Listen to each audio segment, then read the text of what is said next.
The sun rises, but it brings no dawn. Ice sick. Orange glow filters through a sky choked with smoke, illuminating a world that has been murdered in the night. The air is thick with the ghosts of burned things, the metallic tang of scorched earth, the acrid perfume of incinerated forests, the faint, greasy smell of cooked meat that clings to everything. For 3 days and 3 nights, the fire roared, a red god consuming the horizon. The clan ran. They ran until their lungs burned with smoke and their feet were the sound of the inferno, a physical blow against their backs.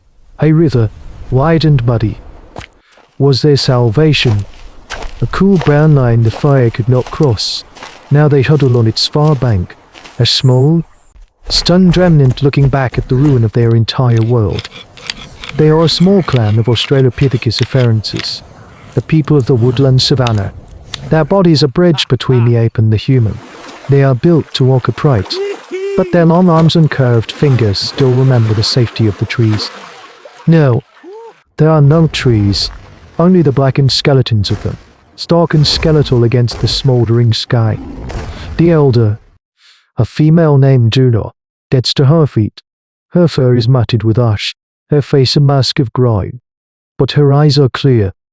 She moves through the huddled group, touching each of the young, checking for burns, for the rattling cough that signals a lung full of poison. Her actions are the first small stitch in a social fabric that has been burned to threads. What they have survived is a catastrophic fire event. A super fire that has sterilized the landscape on a geological scale. Their home, their hunting grounds, their sacred groves, all of it is now a uniform carpet of black and grey. The primal fear of the flames has passed. In its place is a new, quieter, and far more profound terror, the silence. There are no birds, no insects, no rustle of lizards in the undergrowth. The world has lost its voice. One of the younger males, driven by a thirst that is scraping his throat raw, stumbles to the river's edge to drink. He comes back gagging, spitting a mouthful of black, ash-thickened water. The river that saved them is now as poisoned as the land. The reality of their situation settles upon them, heavier than the smoky air. They are alive, but they are marooned in a world without food, without clean water, without shelter. They are survivors on a dead planet. Una looks back at the still glowing horizon, then across the river at the endless expanse of black. Then she looks forward to the unburned lands on this side of the river, lands they have never seen, lands that may hold unknown predators or rival clans. The choice is simple. A quick death in the world they knew, or a slow one in the world they don't. She gets a low, dasher call, the sound of a leader, and begins to walk away from the river, away from the ruin of her past. One by one, the others rise and follow. The journey is a pilgrimage through hell. They move through a vast pyrogenic landscape, a world of black and grey under a sky the colour of old blood. Earth's finest dust coats their fur, gets in their eyes, and lines their throats with a persistent, gritty thirst. Each footstep raises a puff of grey powder that hangs in the still, hot air. The ground itself is still warm, radiating a relentless heat that cooks them from below as the smoky sky oppresses them from above. This is a world defined by absolute resource scarcity, where every calorie of energy expended is a debt they cannot repay. Thirst is the first enemy. The poisoned river is behind them, but every stream and waterhole they find is the same, choked with a slurry of ash and charcoal. On the second day, a young female collapses, her body succumbing to dehydration. The clan stops, a silent, desperate circle around her. This is a critical test. The logic of survival dictates they leave her, conserving energy for the strong. But Una, the elder, will not. She remembers a season of drought, long ago, when the waterholes shrank to mud. She remembers digging beside them, finding clean water seeping through the earth. She moves to the bank of a sluggish, black stream and begins to dig with her bare hands, scooping out the ash and mud. At first, the hole fills with the same foul liquid. The others watch. Their hope was thin as the smoky air. But Una persists. Her actions are desperate prayer to the memory of the earth. She digs deeper, past the maze of soot, until she reaches clean sand. Slowly, miraculously, a small puddle of water begins to well up, filtered by the ground itself. It is brown and tastes of earth, but it is clean. This is not a complex tool. It is an application of memory, a flicker of intelligence that turns a fatal obstacle into a source of life. One by one, they drink, their hands cupping the precious, life-giving liquid. Food is the second enemy.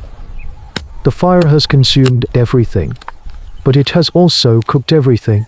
The clan learns to dig in the baked earth for roots and tubers, finding them already roasted in their skins. A grim, accidental feast. They find the charred remains of snakes and lizards in the lee of rocks. But their greatest find is a large tortoise, baked alive in its own shell. It is a treasure trove of protein and fat, a gift from the inferno. But it is not enough for all of them. An adolescent male, weak with hunger, tries to grab the largest piece for himself. One of the stronger males, Tail, could easily strike him down and take it. Instead, Una places her hand on the tortoise shell. She breaks off a small piece for herself, then gestures for Kale to distribute the rest, ensuring the weakest and the young get the first shares. It is an act of profound altruism, a deliberate reinforcement of the clan's bonds in a world that is trying to automatize them into selfish, dying animals. They eat in silence, the taste of salvation mingling with the taste of ash. Days bleed into weeks. The dead world does not end. The clan is a small, skeletal procession of ghosts moving through a landscape of charcoal and ash. Their initial resilience has been worn down to a rot. Aching numbness. Hope is a memory, a taste of a fruit from a world that no longer exists. To have died, the young female who collapsed, and an infant who simply stopped breathing. Their bodies were left where they fell, the clan lacking the strength for grief or ritual. Tail, once strong, now stumbles with a vacant look in his eyes.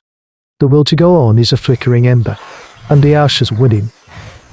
Only Una seems to draw strength from some hidden well. She marches at the front, her pace slow but relentless. She is driven by a memory, a story passed down from her own grandmother, a story of a green place, a deep valley sheltered by a great wall of stone, a place where the fire could not reach. To the others, it is a myth, a fantasy to soothe the dying, but to Una, it is a map, a destination. She reads the subtle shifts in the dead terrain, looking for the rising ground that would signal the great stone wall. She finds it when the clan is on the verge of total collapse. A towering escarpment of black, volcanic rock rises from the plains, a massive feature that had been invisible through the perpetual haze. It is a wall against the world. Una leads them along its base, her steps gaining a new urgency. For a full day they follow the rock, or sheer, unbroken cliff. Then they find it, a narrow break, a canyon carved by an ancient river. And from that canyon, a breath of clean, cool air, carrying a scent so alien and miraculous it stops them in their tracks. The smell of damp earth, the smell of green, living things. They stagger into the canyon.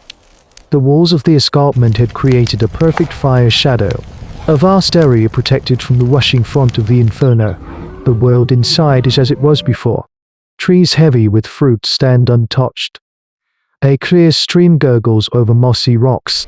The air is filled with the buzz of insects and the call of birds. The clan stands at the entrance, paralyzed by the sheer, unbelievable fact of life. They have walked through the land of the dead and emerged into paradise.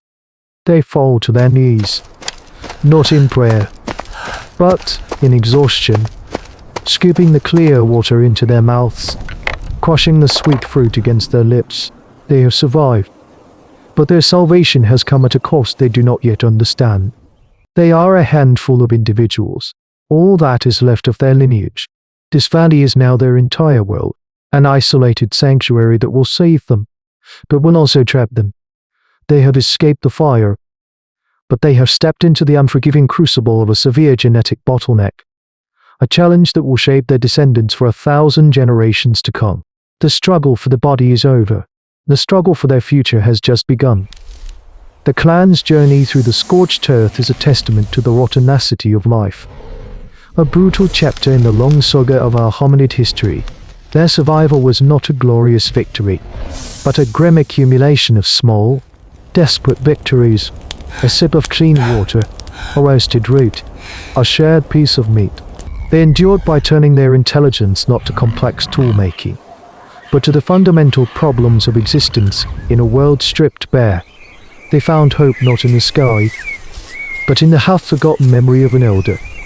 This tiny band, huddled in their green sanctuary, represents one of the core truths of human evolution.